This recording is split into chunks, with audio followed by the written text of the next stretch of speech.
음성을 내가 들으니 사랑하는 말일세. 있는 마음으로 죽겠다오니 나를 용서하소서. 내가 왜 십자가 앞에 그 가까이 가오니 부세처에 목에 피워서 나를 좋게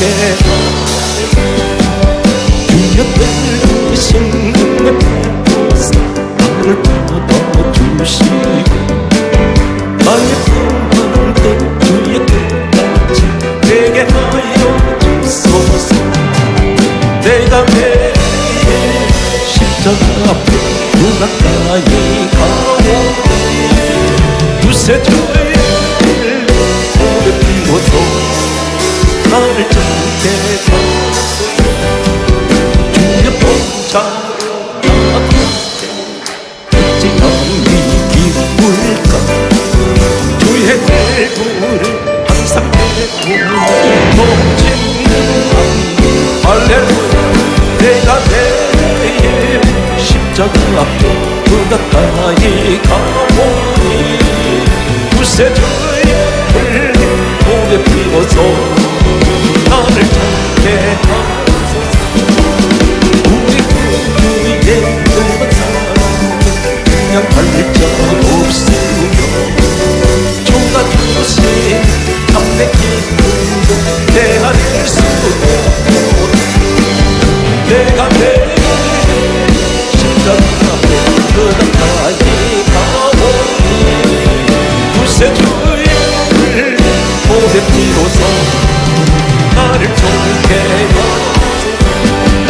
잠시 세상에 내가 살면서 항상 찬송 부르짖어 나의 조문으로 돌아가시니 영광 주께 나아가 열린 천국 문 내가 들어오고 세상 짐을 내려놓고 빛난 혈육한 가슴 보고 주와 함께 갔으니 눈물 골짜기 묻으면서 나의 길 나간 그대 주의 품 안에 내가 안니 영원토록 살리는 열린 천국 문 내가 들어오고 세상 짐을 내려놓고 빛난 혈육한 가슴 보고 주와 함께 갔으니 나의 가슴이 벌먹어 항상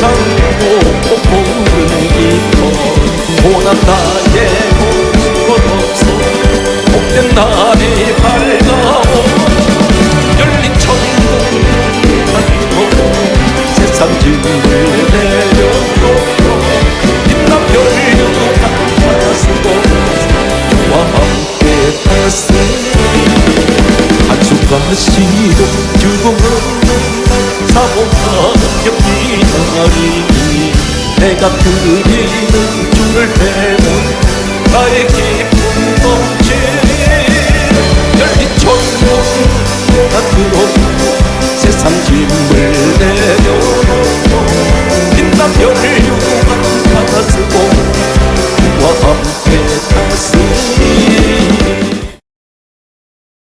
예수 믿는 사람이 환난이 왔을 때 세상 사람보다 더 못한 것 같습니다. 분명히 성경은 말씀하기를 예수를 믿고 하나님 자녀가 되었는데 요한복음 1장 12절에 말씀하시기를 예수를 영접하는 자 그 이름을 믿는 자는 하나님 자녀가 되었다고 분명히 말씀하는데 하나님 자녀라고 하는데 환경은 세상 사람한테 널 짓밟히고 비굴하게 그리고 항상 굽신거리며 늘 기가 죽어 살고 있습니다. 좀 당당해야 될 텐데 환경은 나를 그렇게 내버려 두지를 않습니다. 길을 걸어가도 늘 고개를 땅바닥으로 떨구고 다닙니다. 어쩌면 저분은 기진맥진해서 겨우겨우 하루하루 살아가는 그 어떤 모든 세상 짐을 다 지고 있는 사람같이 이런 모습을 우리 많은 교회를 통해서 보게 됩니다. 굉장히 힘들게 신앙생활 하시는 분들이 계세요. 가정에 와서도 그렇고 교회에서도 똑같습니다. 똑같은 직분을 받았는데 이상하게 나만 그렇게 힘든 것 같아요. 너무 이 짐이 버거워서 벗어버리고 싶어도 내 마음대로 벗을 수가 없습니다. 왜 그러냐면 교회에서 짐을 지웠습니다. 교회에서 직분이란 짐을 지우다 보니까 그전에는 이렇게 신앙생활이 힘들지 않았는데 늘 은혜만 받으면 되고 항상 내 관리만 잘하면 되는 줄 알았더니 교회 직분이라는 것이 주어지고부터는 처신하기가 대단히 불편합니다. 앞에 서다 보니까 사람들에게 때로는 비난의 소리도 듣고 칭찬하는 소리도 듣고 이 무거운 짐을 지고 가는데 가정에 가서도 역시 마찬가지입니다. 어느 한 곳 내가 편안하게 쉴 만한 곳이 없습니다. 때때로 이런 회의와 좌절 그리고 신앙생활에서 이 가정의 갈등 때문에 때로는 부부간의 갈등은 예수의 사람들, 믿음의 사람들이 해서는 안 될 부부 사이에 갈라질까, 갈라서 버릴까. 나이 또 결혼 생활 몇 년 차 상관없습니다. 요새는 황혼 이혼이 그렇게 많이 추세가 자꾸만 높아진다고 합니다. 왜 그럴까요? 힘드니까. 한마디로 힘드니까 그렇습니다. 사람 만남의 관계에서 수십 년을 같이 살아도 늘 힘들고 버겁기만 합니다. 오늘 이러한 신앙생활에서 힘들게 어렵게 그리고 고달픈 그러한 마치 순례자의 길을 걸어가듯이 목적지가 없는 나그네가 걸어가는 이러한 늘 그런 모습 속에서 하루하루 나를 자신을 발견할 때가 있습니다. 이것이 세상 사람이 아닌 교회 안에 살아가는 우리의 모습이라는 것입니다. 이럴 때에 하나님께서는 다른 사람은 편안하게 잘 사는 것 같고 교회 생활도 잘하는 것 같은데 하나님 내게는 왜 이렇게 무거운 짐을 지워 놓으셨습니까? 내가 지고 싶어진 것도 아닌데 교회가 오히려 나한테 무거운 짐을 지웠습니다. 이렇게 생각하는 분들이 계십니다. 오늘 성경 뭐라고 말씀합니까? 너 시작은 미약하였으나 내 나중은 심히 장대하리라. 야고보서 1장 2절에서 3절 4절 이하를 소개합니다. 형제들아, 여기 형제들이란 말은 세상 사람을 가리키는 것이 아니고 육의 형제를 이야기하는 것이 아닙니다. 믿음 안에 있는 살아가는 형제 자매를 말하고 있습니다. 형제들아, 너희가 여러 가지 시험을 만나거든 온전히 기쁘게 여기라. 때론 내게 무거운 이 짐이 시험일 수가 있습니다. 가정에서 오는 시험, 교회에서 오는 시험, 내 개인적으로 여러 가지 시험이 오는 것을 성경 말씀합니다. 여러 가지 시험을 만나거든 온전히 기쁘게 여기라. 하나님 그렇게 말씀하세요. 왜 기쁘게 여겨야 됩니까? 이는 너희 믿음의 시련이 인내를 만들어낸 줄 알미라. 인내를 온전히 이루라. 이는 너희로 따르십시오. 온전하고 구비하여 조금도 부족함이 없게 해주려 하심이라. 이 여러 가지 시험이 나를 온전하게 만드신다는 것입니다. 그리고 온전하게 구비해서 조금도 부족함이 없게 해주시기 위해서 오늘 내게 이 고난이라는 것이 때로는 이 시험이라는 것이 나를 고통스럽게 하는 것이 알고 봤더니 하나님께서 내가 너를 온전하게 만들기 위해서 그리고 너에게 모든 것을 구비해서 조금 더 부족함이 없게 해주려고. 그래서 성경은 강조하기를 내 시작은 미약하나 내 나중은 심히 장대할 것이다. 그렇게 말씀하고 있습니다. 믿음 안에서 살아가는 사람들에게 성경이 이렇게 강조하고 있습니다. 베드로전서 4장 12절은 이 말씀을 소개하고 본문으로 들어가겠습니다. 사랑하는 자들아, 너희가 불시험을 만나거든 성경 말씀입니다. 기뻐하고 즐거워하라. 불시험이 왔습니다. 불에 타 죽을 것 같습니다. 뜨거워서 견디지를 못하겠습니다. 고통스럽습니다. 그런데 하신 말씀이 영광의 영, 성령께서 하나님의 영이 너 위에 와 계십니다. 하나님의 영이 고난당하는 불시험당하는 사람 위에 와 계신다고 말씀하고 있습니다. 오늘 본문은 이스라엘 백성들이 430년 노예 생활을 마치고 하나님 은혜 가운데에서 이제 가나안을 가기 위해서 광야로 나왔습니다. 하나님께서 전부 그분이 인도하시는데 불기둥 구름 기둥으로 인도하시는 하나님께서는 이 땅에 최초로 세워지는 하나님의 집이 광야에 세워지게 됩니다. 이 광야에 세워지는 하나님의 집을 가리켜 성막이라고 그렇게 부릅니다. 나중에 이 성막은 성전 그리고 교회로 이제 이름이 바꿔집니다. 이 성막은 참고로 말씀드리면 광야를 40년 동안 걸어가는 그들은 늘 조립식 형태로 옮기는 곳마다 하나님의 구름 기둥 불기둥이 세워지는데 그곳에 설 때마다 이곳에 그들은 또 잠시 쉬었다가 정착했다가 또 떠나야 합니다. 그 세워지는 곳마다 구름 기둥 불기둥이 서는 자리마다 그들은 옮기면서 성막을 다시 조립을 하고 그리고 또다시 그들은 또 옮겨 나갑니다. 그때에 이 하나님의 성막에는 수십 가지 하나님의 성물들이 있습니다. 대단히 가벼운 것도 있고 무거운 것도 있습니다. 그런데 이곳은 가도 끝없는 40년을 걸어가는 사막입니다. 발을 내디디면 발이 푹푹 빠져버립니다. 지혈은 뜨거워서 발바닥이 될 것 같습니다. 위에서 내리 쪼이는 태양열은 사람들을 쓰러질 것 같습니다. 일사병에 걸려 죽을 것 같습니다. 이러한 곳에 자신의 몸도 제대로 지탱하기가 어려운 이 사막 가운데에서 하나님께서는 하나님의 성막의 성물들을 옮기게 하실 때 세 부류의 사람들을 세우시게 됩니다. 오늘 성경 말씀은 이렇게 기록하고 있습니다. 민수기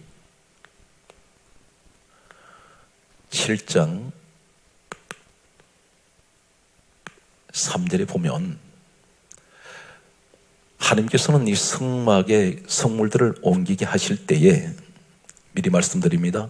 오늘 구약의 사건과 신약 사건을 오늘 두 사건을 소개하면서 세 번째 차례에 여러분이 서 계시기 바랍니다. 놀라운 하나님의 축복이 기다립니다. 성경은 말씀합니다. 반드시 심은 대로 거두게 하고 행한 대로 갚아주신 하나님, 헤아린 대로 헤아리신 하나님. 다시 말씀드리소, 네가 행한 대로 나는 너에게 갚아줄 것이야. 오늘 이것은 우리에게 놀라운 선을 행한 사람에게는 이 선으로 놀라운 축복이 온다는 것입니다. 민수기 7장 3절에 보게 되면 하나님께서 수레 6개와 그리고 소를 12마리를 헌물로 들어왔을 때에 이것을 가지고 하나님께서 하나님 성전 성물들을 옮기는데 사용하라고 말씀합니다.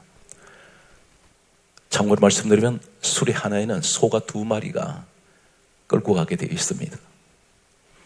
그런데 게르손이라는 이 하나님의 성물을 옮기는 사람 세 부리 가운데 게르손이라는 사람들이 있습니다. 민수기 7장 7절에 보게 되면 이 사람들에게는 수레를 2개를 주십니다. 수레 2개와 소를 4마리를 주셨습니다. 4마리를 주셨는데 이 사람들이 하나님의 성물을 그들은 맡기신 그 성물이 어떤 것이냐면 민수기 3장 25절에서 26절에 보면 수레 2개에다 소 4마리를 주시면서 이 게르손 자손들에게는 맡기신 하나님의 집에 성물들 전부 다 하나님 앞에 예배드린 데 사용되는 거죠. 이 성물들을 옮길 때에 민수기 3장 25절에서 26절에 보면 첫째는 성막, 그리고 장막, 그리고 이 사람들이 취급하는 하나님의 성물은 덮개, 그리고 회막, 휘장문입니다. 회막, 휘장문, 그리고 또 두 가지가 더 있는데 뜰, 휘장, 뜰, 휘장과 그리고 뜰, 휘장과 휘장문,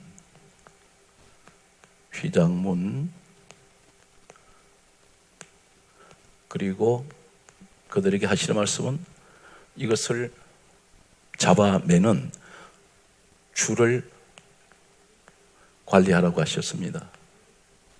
성경은 정확히 그렇게 기록되어 있어요. 그러면 성막, 장막, 덮개, 회막, 휘장문, 뜰, 휘장, 그리고 뜰, 휘장문, 줄, 이건 뭐냐면 거의가 가죽 덮개 아니면 천조각입니다. 막이라는 말을 쓰고 있죠. 막. 그리고 가죽 덮개를 말합니다. 회막, 휘장문입니다. 휘장. 뜰, 휘장, 휘장문, 그리고 줄. 대체적으로 부피는 있지만 그렇게 무슨 무거운 것이 아닙니다. 이걸 이 사람들은 수레 2개에다가 갖다 실어만 놓으면 소 4마리가 끌고 갑니다. 이 사람들은 실었다가 내렸다는 것만 하면 돼요. 그 다음에 또 성경을 보게 되면 또 한 부류가 나오는데 민수기 7장 8절에 보면 첫 번째는 게르손이 나왔고 두 번째가 머라리라는 사람 자손들한테 맡기신 일이 있습니다. 머라리. 이 머라리라는 사람들에게 맡긴 것은 민수기 3장 36절에서 37절에 보면 대체적으로 이 사람들 게르손 사람들보다 더 쉬운 것들을 맡기셨습니다. 그런데 민수기 7장 8절에 머라리 사람들한테는 우선 수레를 몇 개를 주셨느냐면 4개를 주세요. 수레 4개에 소를 8마리를 주셨습니다.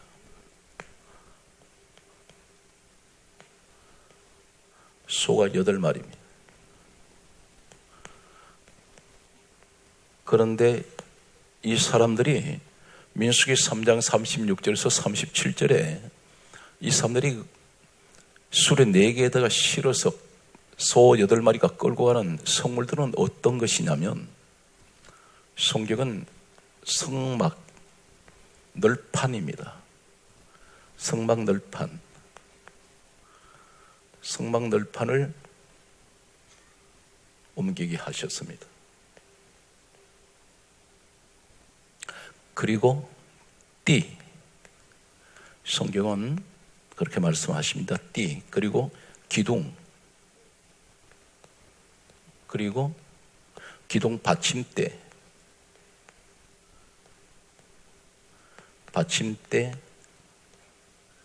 그리고 말뚝. 성경은 구체적으로 하나님께서 이들에게 맡기신 옮겨야 할 하나님의 성막의 성물들을 말씀하고 있습니다. 그리고 그것을 잡아매는 줄이었습니다.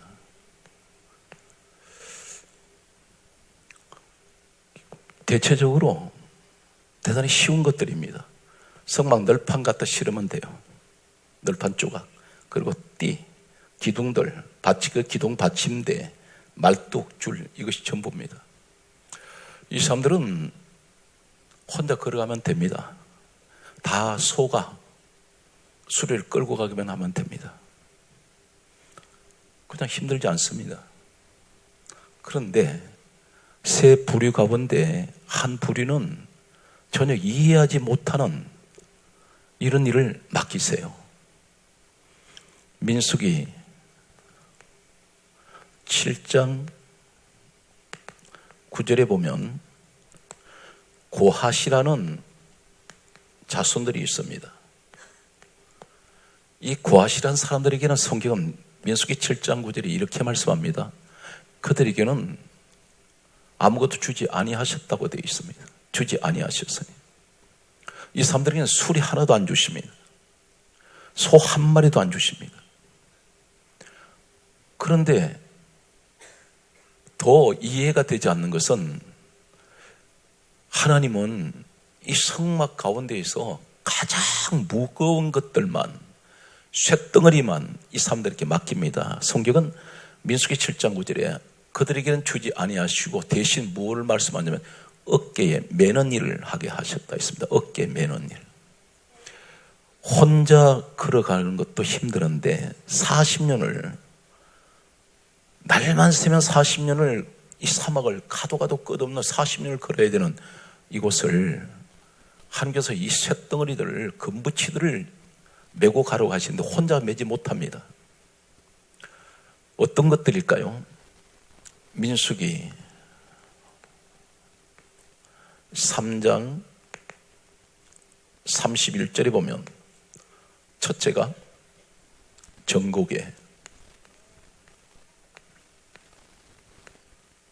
이것을 매라고 하셨습니다. 이 정곡에가 어떤 것이냐면 나무로 상자를 만듭니다. 하나님 규격대로 만들어서 여기다 거물을 가지고 거물로 안팎으로 쌉니다. 그리고 이 상자, 이것을 가리켜 정곡괴라고 하는 여기에 뚜껑이 있는데 이 상자 뚜껑에다가 거물을 입힙니다. 여기다가 바로 그 위에 천사가 날개를 펴고 서 있습니다. 날개를 들이고 두 천사가 서 있는데 여기가 속죄소로 갑니다. 여기다 피를 갖다 뿌리는 곳인데 전부 금덩어리로 되어 있습니다. 혼자서는 갈 수 없습니다. 이것을 매는데 최소한 4명이 매야 됩니다. 그러면 4명이 사막을 걸어갈 때 이것을 메고 가야 되는데 이 속에 무엇이 있나요?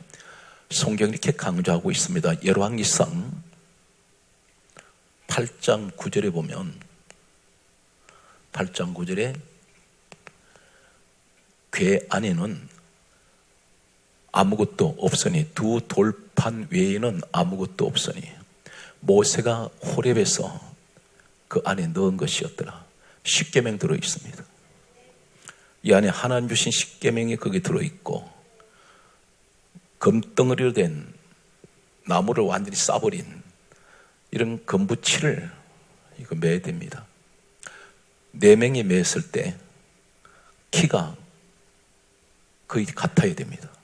한쪽으로 기울어질 수 있습니다. 발걸음을 내디딜 때 4명의 발걸음이 같이 움직여줘야 됩니다. 안 그러면 엇박자가 나면 넘어질 수 있습니다. 머리밭에 빠져서 계속 빠져들어갑니다.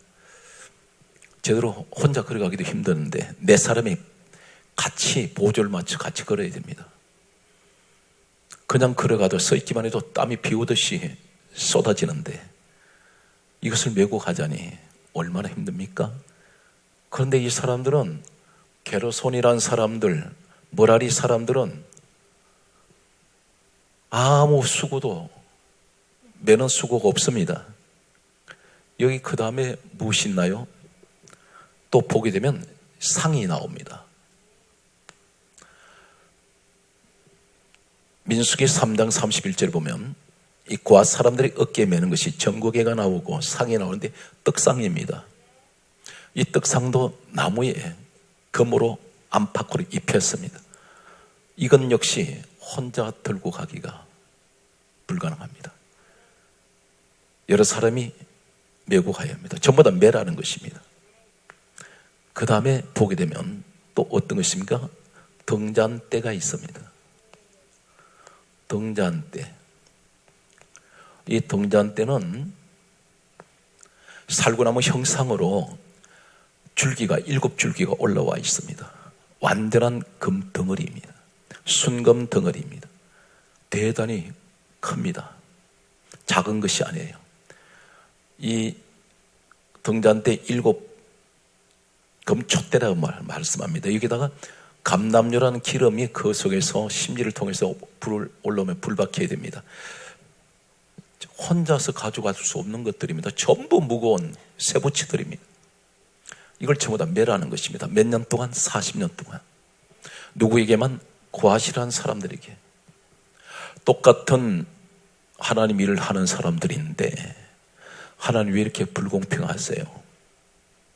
왜 저 사람들에게는 소를 그렇게 많이 주시면서 나한테는 수레 하나, 소 한 마리 안 주십니까? 그러면서 왜 이렇게 가장 어려운 일만 시키십니까? 하필이면 여기에서 엎친 데 덮친 격으로 가장 성막에서 끄떡도 하지 않는, 밀어도 밀쳐지지 않는 가장 큰 성물이 하나 있습니다. 민수기 3장 31절에 제단들이 나옵니다. 제단들. 이 제단들이라고 부르는 하나의 제단이 아니고 단인데, 제단들이라는 이 의미가 뭐냐면 번제단이 있고 분향단이 있습니다. 이 번제단이라는 것이 어떤 것이냐면 바로 가장 하나님의 성막에 가장 중요한 제물을 잡아서 이 단 위에 올려놓고 불로 태우는 자리입니다. 그런데 이 자리가 어떤 자리냐면 나무로 짜서 놋으로 안팎으로 싸버렸습니다. 놋덩어리입니다. 이건 가장 큰 거예요. 몇 사람이 들어도 끄떡도 하지 않습니다. 이걸 매라는 것입니다. 여기 또 분향단이 있습니다. 분향단은 역시 금으로 되어 있습니다. 도대체 왜 이렇게 하실까요? 그리고 회막 휘장이 나옵니다. 휘장이 있고 그 다음에 그 위에 쓰는 모든 기구들이 나오는데 여기 또 뭐가 나오냐? 성소기구가 나옵니다. 성소기구들. 오늘 이 내용을 보게 되면 우리 모습이 똑같습니다. 교회 생활은 똑같이 하고 계시는데 어떻게 보면 대단히 불공평한 것 같아요. 나는 항상 열심히 똑같이 주의를 하는데 나는 늘 몸이 아파요. 그런데 옆에 같이 일하는 저분은 항상 몸이 아프질 않아요. 나는 똑같은 주님 일을 하고 똑같은 교회 생활을 하는데 나는 늘 가난해. 저분은 늘 써도 더 부족하지 않는 많은 물질의 복을 받고 있어요. 또 보면 같은 믿음 안에 있는데 옆에 있는 저 사람 보면 자식 걱정이 없어요. 근데 난 늘 이 자녀가 그 정근심 덩어리가 되어서 늘 끌어안고 다녀야 돼요. 조마조마합니다. 부부관계 갈등, 여러 가지 환경에서 오는, 사회적으로 오는 어려운 무거운 짐들 내가 다 지고 있는 것 같습니다. 마치 고앗 같습니다. 한 가지 짐을 지워진 게 아니에요. 무거운 것이라고는 다 지고 있습니다. 전국에 상, 등잔대, 제단들, 휘장, 성소기구들. 오늘 이러한 현실 앞에서 갈등하게 되죠. 고앗은 갈등할 수 있습니다. 왜 하나님 불공평하세요? 이렇게 말씀할 수 있습니다. 오늘 이 모습이 지금 우리가 이 땅을 살아가면서 여러 가지 짐을 지고 가는, 무거운 짐을 벗어버리지 못하는 지금 우리의 모습일 수 있다는 것입니다. 고아스의 모습을 보여주시면서 지금 똑같은 하나님 섬기며 살아가는 시대는 다르고 장소는 다른데 오늘 어려운 가운데 살아가는 무거운 짐을 지고 있는 나에게 굉장히 중요한 위로의 말씀인다는 것입니다. 그래서 반드시 고난 뒤에는 축복이 전제되어 있고 여러 가지 시험이 왔다고 생각하는데 지금 고아스는 여러 가지 시험을 지금 본인 스스로 당한다고 생각하고 있습니다. 그런데 하나님께서 온전하고 구비해서 조금 더 부족함이 없게 해주시려고 하는 무엇인가는 우리 하나님만이 갖고 계시는 교회의 가장 무거운 일을 시키시고 가장 어려운 고통을 내가 교회의 고통을 내가 다 끌어안고 하나님 앞에 왜 내 기도할 것도 많은데 왜 자꾸 우리 목사님 우리 교회 정말 하나님 일을 위해서 자꾸 이렇게 기도시키실까요? 하나님 내가 지금 우리 집에 기도할 거리가 한두 가지가 아닙니다. 하는데도 기도만 했다 그러면 자기 집 기도보다는 자꾸만 섬기는 교회 목사님 위해서 또 내 주변의 성도를 위해서 자꾸 그런 중보기도만 하게 됩니다. 그런데 오늘 일한 사람들에게 이 고아이란 사람은 어떤 사람이 되었을까요? 오늘 여기까지만 보게 되면 고아스는 대단히 자신이 생각할 때 나는 참 같은 믿음 안에 살아도 참 나는 무엇인가 하나님께 잘못 보였는가 봐 이렇게 말할 수 있습니다. 이상하게 생각할 수 있습니다. 성경은 다시 한번 강조합니다. 베드로전서 4장 12절에 사랑하는 자들아 너희가 여러 가지 불시험을 만나거든 따라서요 이상한 일 당한 것 같이 이상히 여기지 말고 이 고난이 왔을 때 이상하게 여기지 말라는 거예요. 그러면 여러분들이 지금 이 고난이 내가 죄 때문에 왔다 열심히 교회 안에서 열심히 일하시고 나는 예수 그리스도가 나의 구주가 되시고 나는 예수 그리스도를 말미암아 나는 십자가에 죽으신 우리 예수님 때문에 나는 모든 죄 사함 받았고 나는 구원 받았습니다. 이 믿음의 확신이 있는데 이 고난이 계속 올 때에 이것을 때로는 혹시 죄 때문에 아니면 내가 저주받았는가 이런 생각을 혹이라도 하는 분이 있다면 오늘 시간 그런 생각 말끔하게 다 지우세요.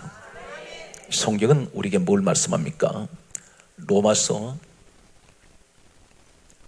8장 1절에 예수 그리스도 안에 있는 사람은 저주가 없어요. 정죄함이 없어요. 오늘 그러면 이 고난은 도대체 내가 열심히 신앙생활을 하고 있는데 날마다 주님 앞에 내가 신앙 고백을 드리고 있는데 나는 예수 그리스도를 말미암아 구원 받았다고 그런 믿음의 확신을 가지고 있는데 이 고난이 바로 뭘까? 바로 오늘 여러분이 고아시라는 사실입니다. 고아스를 계속해서 소개합니다. 성경 말씀 보게 되면 이 고아시라는 사람은 출애굽기 6장 18절에 보게 되면 그에게는 이 고핫 아들들이 소개되고 있습니다. 성경에는 고핫의 아들들이 있으니 가장 먼저 소개되는 아들이 따라하십시오. 아므람이라는 아들이 소개됩니다. 이 아므람이라는 아들에게 바로 고핫의 아들을 통해서 손자가 태어납니다. 그 손자가 태어나는데 출애굽기 6장 20절에 보면 모세와 아론이 태어납니다. 놀라운 축복이 주어집니다. 할아버지 고핫을 통해서 오늘 여기를 누가 태어나냐면 이 고핫의 아들들 가운데 이 고핫의 아들들이 소개되면서 가장 앞에 아므람이 나와 있는 것을 보면 고핫의 장남이었지 않는가. 유대의 문학 관습을 보게 되면 반드시 장남을 앞에 이름이 나오게 되어 있습니다. 이러한 사실로 미뤄보아서 만약에 고핫의 장남이 아므람이었다면 그 아들을 통해서 손자 둘이 태어났는데 모세가 태어났고 아론이 태어납니다. 바로 모세가 누굽니까? 40년 민족의 지도자입니다. 최고의 지도자가 나왔습니다. 내가 힘들게 이 고난의 40년 고난의 길을 걸어가면서 하나님을 하면서 어쩌면 나한테 이렇게 무거운 짐만 내가 지고 갑니까 했더니 바로 이 집안에서 40년 동안에 하나님이 세우시는 최고의 지도자 모세가 나옵니다. 그리고 아론이, 그 형제 아론이 또 어떤 일을 합니까? 바로 출애굽기 28장 1절에 이 아론과 그 아들들에게 하나님 말씀하시기를, 최초로 이 땅에 인류가 시작된 이후에 이 땅에 최초의 제사장이 누구냐면 아론입니다. 스스로 제사장 되고 싶어 된 것이 아니라 하나님께서 아론을 제사장 되게 하고 그 아들들도 제사장 되게 하고 주의 종입니다. 계속해서 대열이 내려오는데 이 집안에서 계속해서 주의 종이 배출되는데 몇 년 동안 배출되느냐면, 모세 시대에 세워진 이 아론의 제사장은 이때가 역사는 이렇게 정언합니다. BC 1450년에서 1400년 사이로 이야기합니다. 그러면 예수님 오실 때까지 몇 년 역사의 간격이 있느냐면 약 1500년입니다. 1500년 역사의 간격을 두고 있는데, 이 역사의 간격이 1500년이 흘러갔을 때 예수님이 이 땅에 오셨습니다. 오셨을 때 성경은 강조하기를, 누가복음 1장 5절에 보면 예수님이 이 땅에 오실 때 제사장이 한 사람이 있습니다. 그 이름은 제사장 사가랴, 그 아내는 엘리사벳. 성경 강조합니다.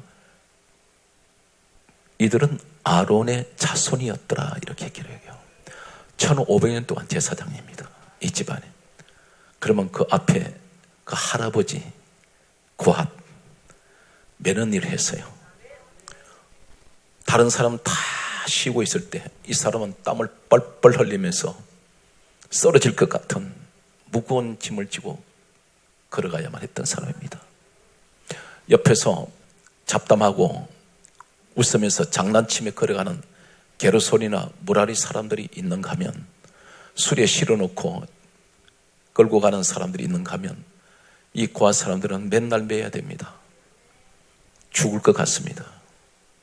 때로는 그 순간순간 너무 고통스러웠는데 지나고 났더니 이 자손에게 복을 가져오는데, 하나님이 모세도 아론도 하나님이 세우셨어요. 1500년 동안 제사장이란 말은 최고의 영적 지도자입니다. 이 가문이 어떤 가문이 됩니까? 바로 최고의 명문 가문이 되더라는 것입니다. 오늘 사랑하는 성도 여러분, 우리가 이 말씀 속에서 우리에게 지금 주시는 메시지가 어떤 것입니까? 하나님은 우리가 고생하는 거 다 아세요. 그런데 성경 말씀합니다. 사람으로 고생시키는 것이 내 본심이 아니다. 하나님의 뜻이 따로 계신다는 거예요. 우리 예수님이 십자가를 지심으로 그 고통의 십자가를 지으셨기 때문에 부활의 자리에 서십니다. 그래서 무덤이 없는 부활은 없어요. 노크로스 노크라운, 반드시 무덤이 있어야 부활이 있습니다. 우리에게 말씀합니다. 그 고난은 지금은 견디기 힘들지만 훗날에 내가 너에게 주리라고 약속한 놀라운, 상상하지 못하는 이 축복을 너는 아느냐, 우리에게 물으세요. 고아시 이 하나님의 선물들을 메고 갈 때에 그들은 이런 생각했겠습니까? 내가 이것을 힘든 가장 어려운 일을 할 때 하나님 내 자손들에게 복을 주실 거야, 이런 생각하지 않았습니다. 그런데 하나님은 이들이 상상하지 못했던, 생각하지 못했던 일을 준비하셨어요. 최고의 선물이 자손의 축복이었습니다. 오늘 여기에서 신약을 옮겨가서 고앗 같은 이런 한 가정이 있습니다. 이 사람은 어떤 사람이냐면 마태복음 27장 32절과 에베소서 1장 23절, 마가복음 15장 21절과 로마서 16장 13절의 사람입니다. 마태복음 27장 32절에 보면 예수님께서 이제 빌라도 총독에서 재판받으시고 십자를 지고 가실 때, 골고다를 향해서 걸어가실 때에 이 십자가 너무 무거워서 예수님 계속해서 쓰러지세요. 그때 로마 군병이 계속 채찍질하면서 온갖 군중들이 비웃으면서 침을 뱉으며 주먹을 칠 때에 너무 예수님께서 십자가를 지신 것이 힘들으니까 로마 군병이 많은 군중들의 틈에서 한 사람을 끌어냅니다. 강제로 끌어냈는데 그 사람이 성경은 구레네 시몬이라는 사람입니다. 구레네란 말은 아프리카예요. 아프리카에 살던 이 유대인 시몬이라는 사람이 예루살렘에 절기가 되어서 올라왔습니다. 6월절. 이 절기가 되어서 최대 명절이 6월절입니다. 이때는 전 세계에 흩어져 있는 유대인들이 예루살렘으로 다 모여들었습니다. 어느 학자는 이렇게 말했습니다. 이때는 약 150만 명 정도 사람들이, 유대인들이 몰려든다 했습니다. 대축제입니다. 그런데 예수님께서 십자가를 지고 이제 골고다로 올라가실 때에 아프리카에 산다는 것은 가장 어렵고 낙후된 곳입니다. 이 시몬이 끌려나왔습니다. 끌려나왔는데 성경 강조하기를 마태복음 27장 30절에 구레네 시몬에게 억지로 예수의 십자가를 지웠더라 이렇게 말씀합니다. 억지로 한 말이 뭡니까? 강제적으로 지웠습니다. 이 십자가는 너무 무거워서 지고 가기 힘듭니다. 그런데 지기 싫어서 몸부림을 쳤는지 모릅니다. 내가 왜 십자가를 지냐고 했는지 모릅니다.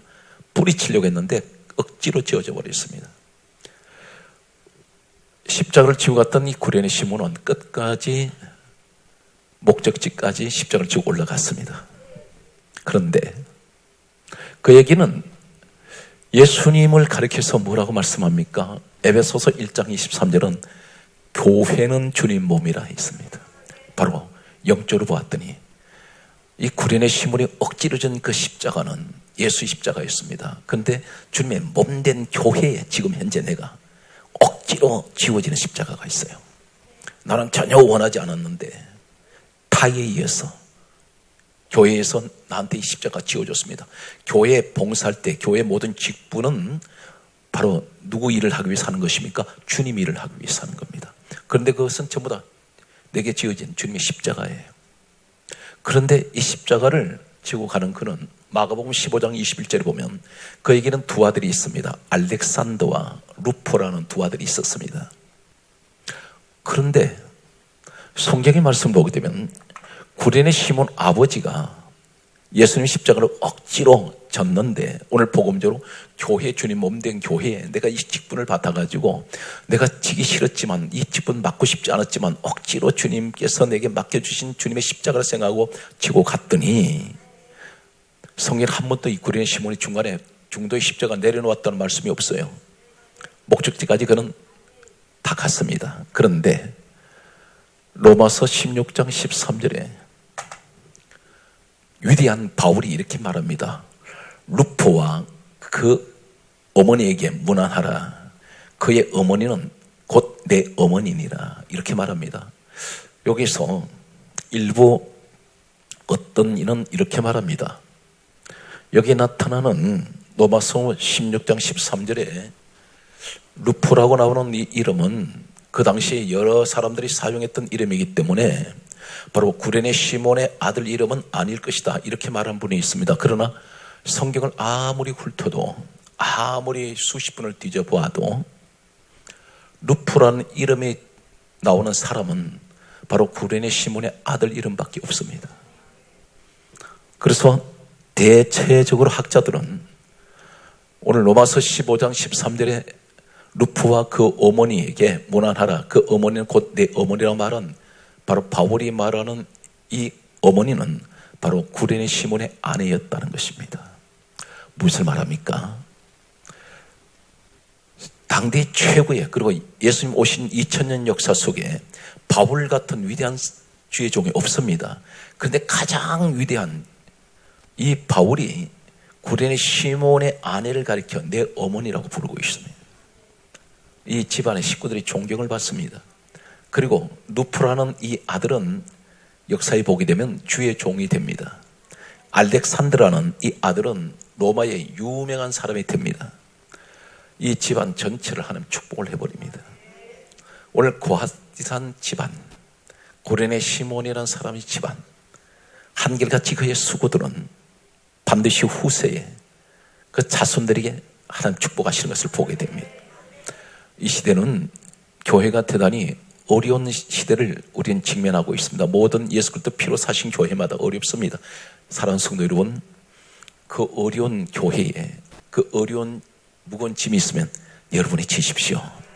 반드시 하나님 고핫같이, 반드시 구레네 시몬같이 내가 억지로라도 그 십자가를 지고 가는 심정으로 지고 가면 반드시 하나님은 내가 상상하지 못한 축복을 여러분 가정에 자손 대대로 부어주실 것입니다. 그러므로 성경은 이렇게 말씀합니다. 에베소서 5장 25절에 말씀하시기를 따라하십시오. 그리스도께서는 교회를 사랑하시느니라. 예수님은 교회를 사랑하세요. 주님의 몸된 교회. 성경 말씀은 계속해서 이렇게 말씀하고 있습니다. 고린도전서 4장 2절에 따르십시오. 맡은 자의 구할 것은 충성이니라. 교회만 내가 맡은 것이 아니라 내 가정도 주어진 다 맡은 자리가 있습니다. 우린 충성을 다하십시오. 그러면 반드시 하나님은 기뻐하십니다. 오늘 성경 말씀은 계속해서 우리에게 말씀하시기를 계시록 2장 10절에 말씀하시기를 내가 죽도록 충성하라. 그리하면 너에게 생명의 면류관을 주시리라. 생명의 면류관, 이 땅에서 받는 것 아니에요. 죽도록 내 섬기는 교회에서 충성을 다할 때에 내가 하늘로 돌아갔을 때 하나님은 생명의 면류관을 준비하십니다.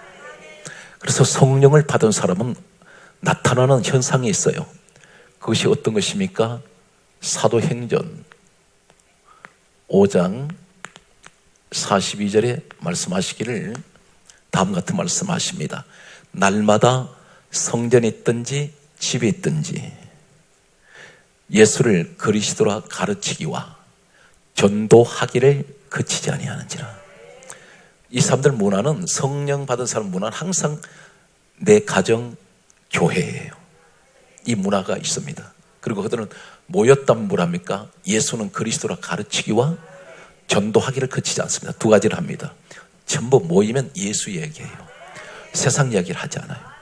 구원받은 이야기, 은혜 받은 이야기, 그리고 항상 믿음 이야기, 성경 말씀 이야기, 그리고 항상 목적이 뭡니까?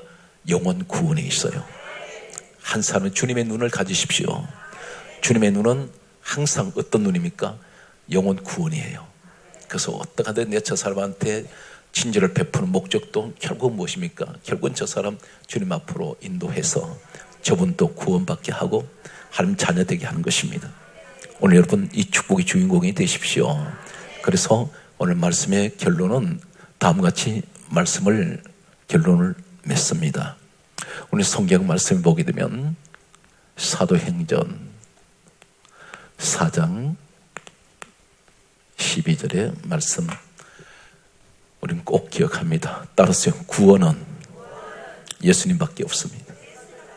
성경 단언하죠. 다른 예수는 구원 얻어도 없사옵나니 천하 사람 중에 구원 얻을 만한 이름은 예수님 위에 주신 일이 없어요. 항상 주님을 위해서 충성하세요. 그 충성하는 곳이 지금 여러분이 섬기는 예수 그리스도 피값으로 세우신 교회입니다. 반드시 그 교회를 통해서 구원의 완성을 이루어 나가시고 많은 사람에게 하나님의 영광을 드러내는 이 시대 최고의 일꾼 되시기를 주의 이름으로 축원합니다.